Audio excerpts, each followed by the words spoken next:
Okay, hello and welcome back to another video. Today we are going to go through a game in which a 13-year-old child flawlessly crushed a grandmaster in just 25 moves. This 13-year-old child just so happens to be the one and only Richard Rapport, who later in his life would become one of the top 5 players in the world. His decision to wear a pink suit at the 2022 Candidates Tournament while winning a game for which he had done no preparation immediately made him one of my favourite players. So today we are going to analyse the game in which he beat 36-year-old Grandmaster Lajos Sayers in 25 moves at the age of 13. This game involves some insane preparation and some great examples of both positional and spatial dominance from the very young Rapport. So without further ado, let's get into it. The young Rapport opens with knight to f3 here, which is known as the Reti opening or the Zukertort opening. For the purposes of this video, we're going to call this the Zukertort opening and leave the name Reti for the opening, which then goes d5 and c4 from this line. Sayers decides to respond with f5 here, the Dutch variation of the Zukertort opening,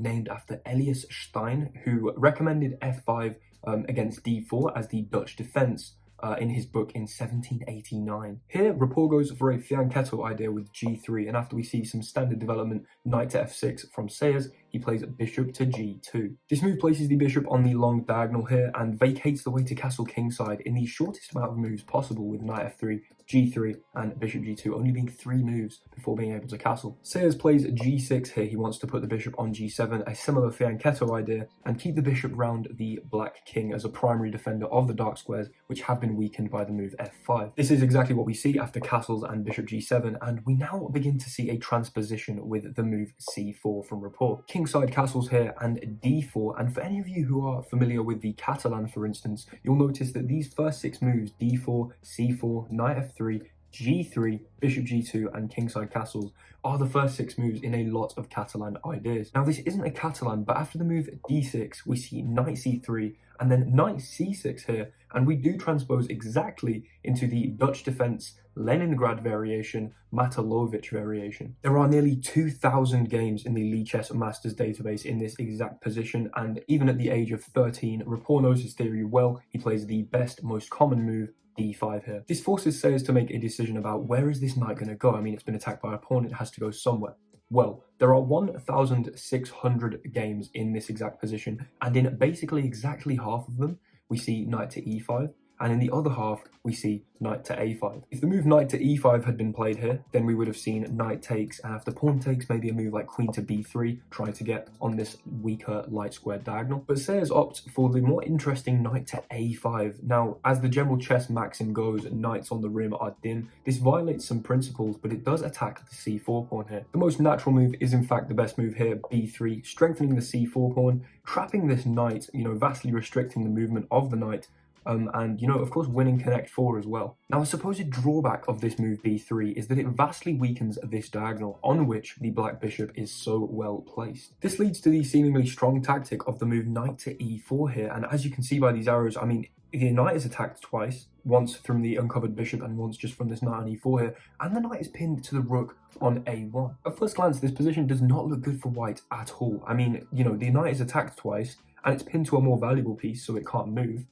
Well, Rapport solves this problem by ignoring everything I just said and taking the knight on e4 anyway. This does in fact completely hang the rook, which Sayers wastes no time in taking. We see bishop takes a1 here, and Rapport saves his knight, which is under threat of being captured by the f-pawn here, with knight e to g5. Sayers plays quite an important move here, the move c5, which opens up the queen's defense of the knight here, such that there's no bishop d2 tactic. For instance, if he played something like bishop d7, kind of a senseless move, then bishop to d2 would win on the spot, attacking the knight and the bishop at the same time. And here, Rapport now plays the move e4, trying to open up the e-file such that the rook can potentially get there and help in attacking the black king. And after the f-pawn takes e4, he doesn't even recapture this pawn, instead playing knight to h4. From h4, Rapport's knight keeps its watchful eye on g6, which is fundamentally a weaker square because of Sayers' opening choice. Because Sayers played the move f5 on move 1, this g6 pawn will never have the security of being supported by an f-pawn. This is of course because pawns cannot move backwards. There's a small lesson in this, in that whenever you push a pawn, there's going to be some kind of weakness that it leaves behind.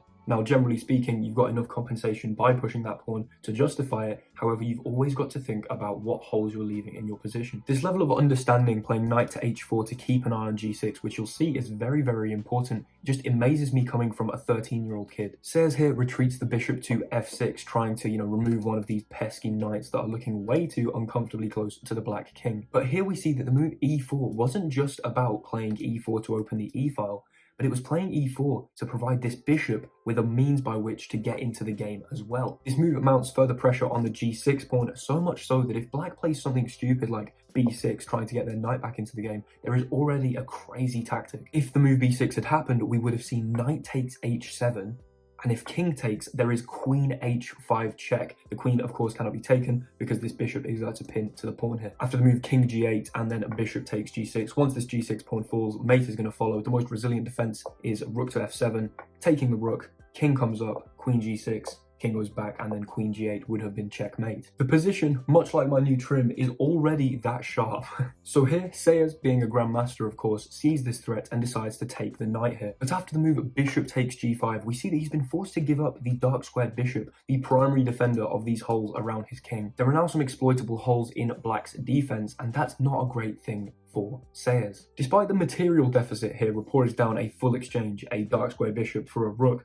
The position is evaluated at plus 3.1 by Stockfish. And I think this position is a super useful one in which to take a little step back and analyze abstractly. By that I mean, we're not looking for any imminent tactical ideas here. We're looking more generally speaking at the pieces and how they're positioned. It's often useful to ascertain the strength of a position by comparing your pieces to their counterparts in your opponent's position. The most stark contrast here is with the knights. I mean, this knight on h4 stands applying pressure to one of the weakest squares close to the black king, while the black knight literally can't move without being taken. The light squared bishop here also applies great pressure to that g6 square, maybe long-term h7 as well, while black's bishop hasn't even moved. And while the white queen can access this long dark square diagonal, maybe even come to d3 and put a battery towards g6, or even keeping an eye on h5 as well, the black queen here also hasn't moved and is going to struggle to do so. In general, white's pieces are ready to attack the black king, and black's pieces are very much not ready to attack the white king. In general, white's pieces are super primed and ready to attack the black king.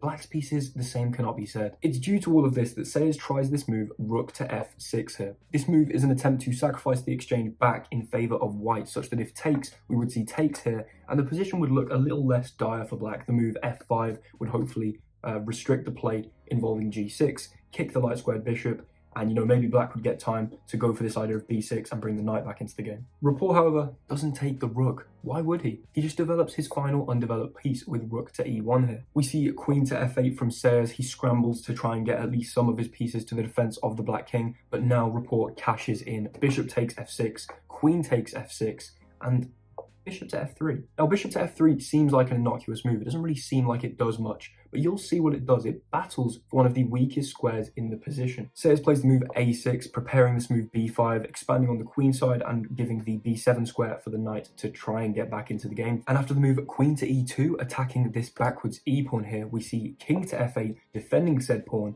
and then finally, the move that inspired Rapport to play bishop f3, bishop to g4. These past few moves have all been used to gain dominance over the e6 square, which looks absolutely horrible for black. After the bishop takes here and the queen recaptures, we see that there's nothing that Sayers can do to stop Rapport getting a piece on that square. You might be thinking, why is it so important he gets a piece on the e6 square? Why does that specific square matter? Well, you'll see after we see the move b5 finally, at least trying to get that knight back into the game, and then rook to e6. The presence of the rook on e6 makes it impossible for black to ever push their e-pawn. It is outposted, it hits the queen, so it comes in with tempo, as well as hitting g6, which is that weak square that we've been talking about. After queen to a1 check from Sayers, Rapport just slides his king up into the luft, the space, the air on g2 here, and then we see after takes, I mean, he's making a last-ditch attempt to get the knight into the game, get some material back. Rapport smells blood. By that I mean he sees the weakness of this black king. This is an almost comical position in which the black pieces are all on the a file, about as far as you can be away from the defense of the black king, and white's pieces are just swarming here. Rapport plays the move queen to f4 check, and after Sayers runs his king away, trying to get across to where the queen can maybe come back and defend with king to g8, we see the final move of the game. It's only fitting that the move exploiting the weakness we've been talking about all game finishes the game. Knight takes g6. He resigned here as if the knight had been recaptured, we would have seen rook takes g6, that g6 square forever weak. And then after, I mean, if the queen blocks, fine, you give up your queen for a rook, not a great idea. Or the king can accept its fate, wander into the h-file here, and after queen h6, that will be checkmate. If the king had tried to run away to e8, for instance, and get away this way, this might look a bit more logical to some of you. We would have seen queen takes d6. Obviously, the queen cannot be taken. It is this pawn here is pinned to the king, and checkmate would have shortly followed. I mean, you can play queen to f6, but then there's just takes on c5. The queen's hanging. There's still this threat of mate. It's an awful, awful position that black is going to lose. So, of course, after this knight sacrifice, Sayers resigned, and the 13-year-old rapport claimed the win over the 36-year-old grandmaster. Thank you very much for watching. I hope you enjoyed. I hope you learned something. If you did, like, comment, subscribe, all of that stuff really helps out the channel. Share it with some friends. You know, you want them to get better at chess so you can have worthy opponents, because when you watch my videos and immediately become a grandmaster, it's going to be boring playing all of your 800 rated friends. Thanks very much for watching. Goodbye.